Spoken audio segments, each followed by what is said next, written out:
Morning વિદ્યાર્થી મિત્રો, નમસ્તે. આજે આપણે ધોરણ 3માં વિષય અંગ્રેજી યુનિટ 4થી આપણે જેટલા કંઈ પણ મારી આગળ વિકલ્પ નીકળ્યા છે MCQ એ હું તમને કરાવીશ. બરાબર. આ વિડીયો જોઈ અને ઉતારી લેજો. જો કે હું આને તમને PDF પણ મોકલીશ, તો નોટમાં MCQ ઉતારી લેજો.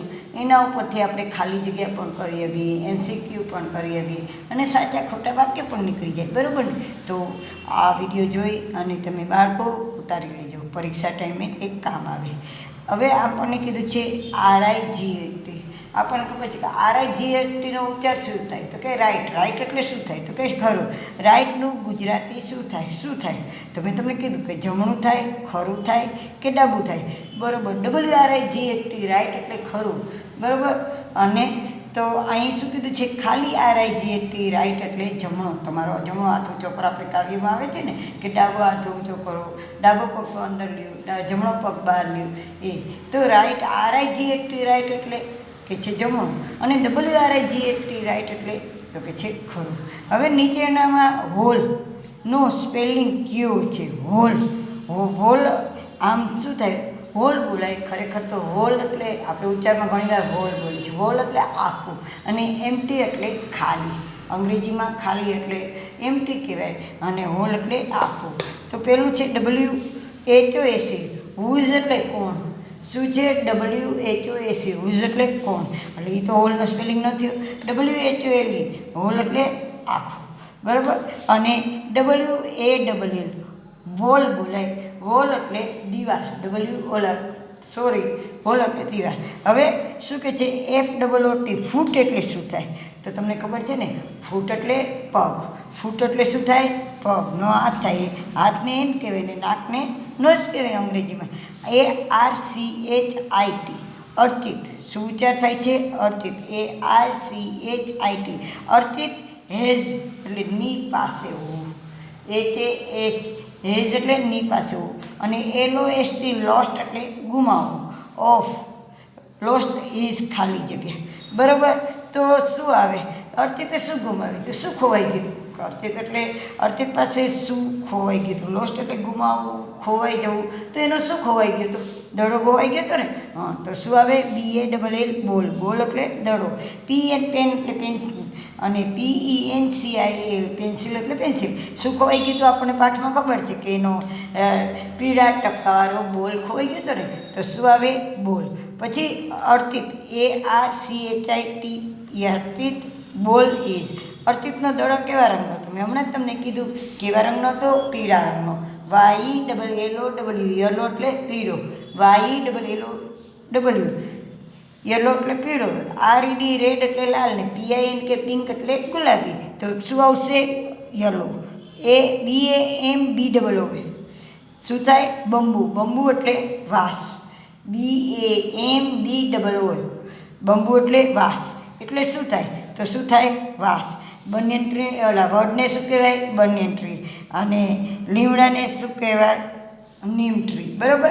હવે આગળ આવે છે કે ખાલી જગ્યા બોલ ઇઝ કપબોર્ડ. કપબોર્ડ એટલે કબાટમાં. કબાટમાં કેવા રંગનો દડો હતો? CUPBOARD કપબોર્ડ એટલે કબાટ. તો કેવા રંગનો હતો? બ્લુ. કેવા રંગનો હતો? બ્લુ. BLUE બ્લુ એટલે વાદળી. BLACK બ્લેક એટલે કાળું. અને RED રેડ એટલે લાલ. કેવા રંગનો હતો? બ્લુ.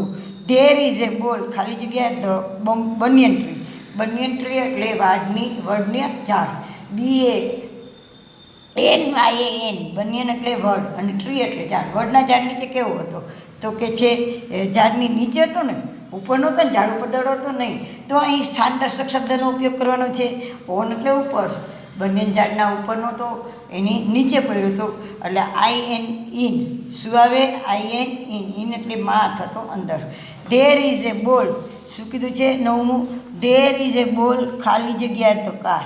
કાર એટલે કાર, મોટર કહીએ આપણે. બરાબર. તો ક્યાં હતો કારમાં? તો કે છે અંડર. અંડર એટલે નીચે. કારની નીચે પડ્યો હતો. કેવો હતો? UNDER અંડર એટલે નીચે. BEHIND બિહાઇન્ડ એટલે પાછળ. અને IN એટલે માં. ક્યાં તો? અંડર. UNDER કારની નીચે દડો પડ્યો હતો. હવે ધીસ ખાલી જગ્યા એ બોલ. વાક્ય કેવું છે? ધીસ એ એક વચનમાં છે એટલે ક્રિયાપદ શું આવશે? આઈએસ. એ આર ઈ બહુવચનમાં આવે અને ધ આર્ટિકલ એટલે કે વારંવાર ઉપયોગ થતો હોય ત્યારે આવે. બરાબર, અહીંયા શું આવશે? ધીસ ઇઝ એ બોલ. આઈએસ ઇઝ એટલે છે, ધીસ એટલે આ ને બોલ આ દડો છે એવું થાય ને. હવે આગળ જોઈએ. શું કે છે? WHERE. વાટો એનો ઉચ્ચાર શું થાય? વેર. શું થાય? વેર. વેર એટલે ક્યાં, કઈ વસ્તુ ક્યાં પડી છે ત્યારે તેનો ઉપયોગ થાય. બરાબર, વેરનો ઉપયોગ ક્યાં થાય? કે આપણે કંઈક દડો ક્યાં છે તો વેર ઇઝ ધ બોલ. બરાબર ને, ક્યાં છે સ્થાન દર્શાવવા માટે વેરનો ઉપયોગ થાય છે. WHERE વેર એટલે ક્યાં. THISનું બહુવચન શું થાય? તમને ખબર છે? ધીસ આ ઉચ્ચાર થાય અને ધીઝ એટલે આ. જ્યારે એક કરતાં વધુ વસ્તુ હોય ત્યારે બહુવચનનો ઉપયોગ થાય અને ધીસનું બહુવચન ધીઝ થાય. THEAC ધીઝ થાય. ધેટ હોય તો તે અથવા પેલું એક વચનમાં વપરાય. THOAC ધોઝ એટલે તે અથવા પેલું. જ્યારે એક કરતાં વધારે વસ્તુ હોય અને દૂર હોય ત્યારે ધોઝનો ઉપયોગ થાય છે. હવે કીધું છે આઈએસ ઇઝનું બહુવચન શું થાય? આઈએસ ઇઝનું બહુવચન શું થાય? ARE. શું થાય? ARE. આર એટલે છે. હવે SMALL શું થાય? સ્મોલ. સ્મોલ એટલે નાનું.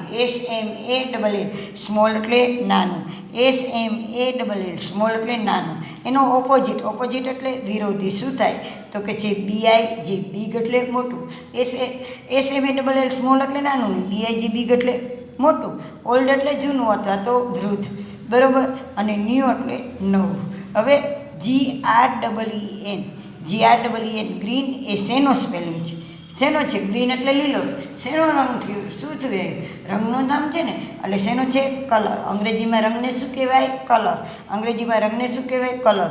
COLOUR કલર એટલે રંગ. પછી BIRD બર્ડ એટલે પક્ષી. પક્ષીનું નામ નથી ને. પછી ANIMAL એનિમલ્સ એટલે પ્રાણી. ANIMAL એનિમલ એટલે પ્રાણી. ગાય ભેંસને પ્રાણી કહેવાય ને. પછી ધેર ઇઝ એ બર્ડ પક્ષી. ધ કેજ એટલે પાંજરું. પાંજરામાં પક્ષી છે. માં બોલીને આપણે માં અથવા તો અંદર, એને અંગ્રેજીમાં શું કહેવાય? IN. એટલે આપણે ખાલી જગ્યામાં શું લખશું? IN, કે પાંજરામાં પક્ષી છે. There is A temple. Temple એટલે મંદિર. TEMPLE ટેમ્પલ એટલે મંદિર. TEMPLE ટેમ્પલ એટલે મંદિર. ખાલી જગ્યા ધ રિવર. RIVER રિવર એટલે નદી. RIVER રિવર એટલે નદી. હવે આપણને ખબર છે કે નદીમાં નહોતું, નદીમાં મંદિર હતું નહીં. ક્યાં હતું? નદીની પાસે. તો આપણે પાઠમાં જોયું કે પાસેને અંગ્રેજીમાં શું કહેવાય? તો કે છે NEAR નિયર એટલે પાસે.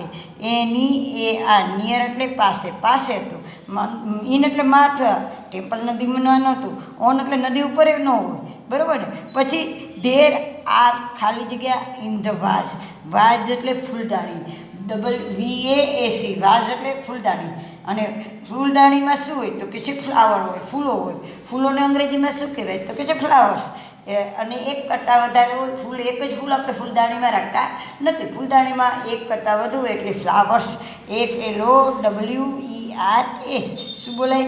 FLOWERS flowers. બરાબર. પછી શું છે? ધ કાવ એટલે ગાય. ઇઝ ખાલી જગ્યા ધ ટ્રી ઝાડની નીચે હતું ને. આપણે ચિત્રમાં જોયું હતું પાઠની અંદર કે ગાય ક્યાં હતી? ઝાડની નીચે. નીચે એટલે શું કહેવાય? UNDER. શું કહેવાય? UNDER. અંડર એટલે નીચે. ખાલી જગ્યામાં શું આવશે? સી. વિકલ્પમાં શું આવશે? C under. પછી નીચેનામાં હાઉસનો સ્પેલિંગ કયો છે? શું કીધું છે? નીચેનામાં હાઉસનો સ્પેલિંગ કયો છે? HOUSE. હાઉસનો સ્પેલિંગ શું થાય? HOUSE. શું થાય? HOUSE. હાઉસ એટલે ઘર. પછી HORES લખશો, ટીક કરશો ને બાળકો, તો એનો હોર્સ થાય. શું થાય? હોર્સ. હોર્સ એટલે ઘોડો થઈ જાય, હાઉસ ન થાય. અને HER એટલે તેણી થાય. HER એટલે તેણી. એટલે શું આવશે? પેલો spelling. In front of. INFRONT in front of એટલે આગળ. એનો અર્થ શું થાય? આગળ. તો જો લખ્યું છે પેલું એટલે આગળ આવશે. પાછળને શું કહેવાય અંગ્રેજીમાં? બિહાઇન્ડ કહેવાય. અને નજીકને શું કહેવાય? તો કે છે નિયર કહેવાય. NER. Behind BEHIND. બરાબર ને. એટલે અહીંયા શું આવશે? ઇન ફ્રન્ટ ઓફ એટલે આગળ. હવે આગળ જોઈએ ધ ક્લોક, ક્લોક એટલે ઘડિયાળ, CLOC કે ક્લોક ઘડિયાળ, ઇઝ ખાલી જગ્યા તો વોલ, વોલ એટલે દિવાલ, WALL, વોલ એટલે દિવાલ, દિવાલની ઉપર હોય ને દિવાલ ઉપર આપણે ઘડિયાળ રાખી દઈએ, ક્લોક એટલે ઘડિયાળ, હાથની ઘડિયાળને ક્લોક ન કહેવાય, વોચ કહેવાય. શું કહેવાય? વોચ કહેવાય, WATCH. અહીંયા ક્લોક છે એટલે દિવાલ ઉપર બોલાય એટલે ON, સ્થાન દર્શકો પ્રશ્નો. પછી અંગ્રેજીમાં પ્રશ્નાર્થ વાક્યમાં ક્રિયાપદ ક્યાં આવે? હંમેશા આપણે ગુજરાતીમાં જોયું તો ક્રિયાપદ પ્રશ્નાર્થ વાક્યમાં ક્યાં આવે? છેલ્લે આવે. ક્રિયાપદ કોને કહેવાય? છે, હતો, હતી, આ બધા ક્રિયાપદ શબ્દ છે. એને અંગ્રેજીમાં ઇઝ અને આર, વોઝ એ બધા ક્રિયાપદ છે. અંગ્રેજીમાં પ્રશ્ન પૂછવો હોય ત્યારે ક્રિયાપદ સૌથી પહેલાં, શું પૂછવું હોય? પ્રશ્નાર્થ કરવો હોય ત્યારે કયું આવે?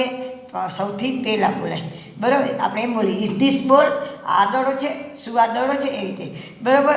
પછી OR નો અર્થ શું થાય? OR એટલે અથવા.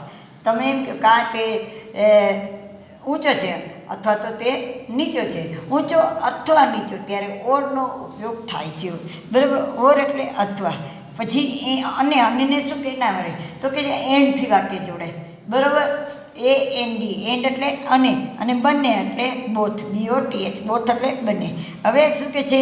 હાને અંગ્રેજીનું સ્પેલિંગ શું કહેવાય? તો હાને અંગ્રેજીમાં યસ કહેવાય, YES, યસ એટલે હા. બરાબર. પછી શું કહે છે? વિદ્યાર્થીને અંગ્રેજીમાં શું કહેવાય? વિદ્યાર્થીને શું કહેવાય? તો કે છે સ્ટુડન્ટ. શું કહેવાય? સ્ટુડન્ટ. સ્ટુડન્ટ એટલે વિદ્યાર્થી, પીપલ એટલે લોકો, અને ચિલ્ડ્રન એટલે બાળકો. બરાબર. હવે શું કે છે? વેર ઇઝ ધ બેટ? બેટનું ગુજરાતી શું થાય? વેર એટલે ક્યાં, બેટ એટલે બેટ. બરાબર, બેટ ક્યાં છે? શું થાય? બેટ અહીં છે એમ થાય? ન થાય, વેરનો ઉપયોગ થાય છે. આ બેટ છે તો ના, એ તો જવાબવાળો છે. બેટ ક્યાં છે? પ્રશ્નાર્થ છે, જવાબ પણ પ્રશ્નાર્થમાં જ આવે કે બેટ ક્યાં છે. પછી અમુક વસ્તુ, વ્યક્તિ કે સ્થળ ક્યાં છે તે જાણવા માટે આપણે શેનો ઉપયોગ કરીએ છીએ? હમણાં જ મેં ઉપર કીધું કે ક્યાં છે વસ્તુ, ક્યાં છે બરાબર ને વ્યક્તિ, ત્યારે વેરનો ઉપયોગ થાય છે, WHER, વેર.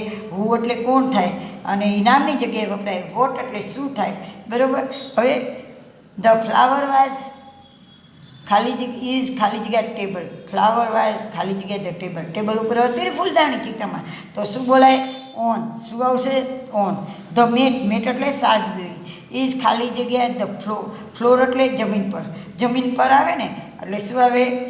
ઓન એટલે જમીન ઉપર થતી ને.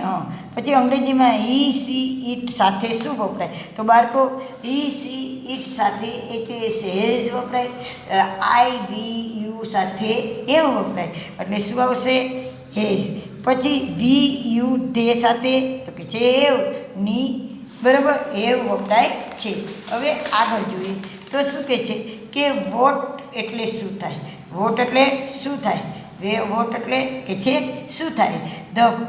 ધ ફોક્સ ઇઝ ખાલી જગ્યા. આપણે જોયું કે ફોક્સ કેવો હતો? તો કે છે શોર્ટ હતો, ફેટ હતો કે થીન હતો? જો શિયાળ કેવું હતું? પતલું હતું. શિયાળ કેવું હતું? પતલું હતું. એટલે અહીંયા શું આવશે? થીન. કેવું આવશે? થીન. પછી ધ ટ્રી ઇઝ ખાલી જગ્યા, તો કે જે બ્રાઉન, ગ્રીન કે યલો. ઝાડ કેવું હોય? ઝાડનું થડ કેવું હોય? બ્રાઉન હોય ને. તો અહીંયા શું આવશે? બ્રાઉન. ધ ગ્રેપ્સ આર ખાલી જગ્યા, સવર, સ્વીટ કે નન. બરાબર, નન એટલે બંનેને. સ્વીટ એટલે મીઠી ને સાવર એટલે ખાટી. જ્યારે શિયાળને ઓલા દ્રાક્ષ ખાવા નથી મળતી ત્યારે એ શું બોલે છે? કે આ તો ખાટી દ્રાક્ષ છે. બરાબર. પછી ફેનનો અર્થ શું થાય? ફેન એટલે ફેન એટલે પંખો, ફેન એટલે પંખો. ધીસ. બરાબર, આનો સ્પેલિંગ લખો તો THIS. શું થાય? THIS. આ શું છે? નો સ્પેલિંગ. આ શેનું ચિત્ર છે? તો કે છે એપલ, APPLE, એપલ એટલે. પછી ટોમેટો આર, ટમેટા કેવા રંગના હોય? તો કે છે રેડ, યલો કે પિંક. શું આવે? રેડ. નીચેનામાંથી પ્રાણીનો સ્પેલિંગ શું છે? ડક એ બર્ડનો પડશે, ડક એટલે બતક. પછી હેન એટલે મરઘી, પ્રાણી કહેવાય? ન કહેવાય. શું કહેવાય? બર્ડ કહેવાય. કાવ એટલે ગાય. શું છે? કાવ. 16 ને અંકમાં લખો. 16 એટલે 16. 16 એટલે 16. હવે આ ગણવાના છે. 1 2 3 4 5 6 7 8. 8નો સ્પેલિંગ કી છે? EIGHT. શું છે? EIGHT. 8 લખાણા.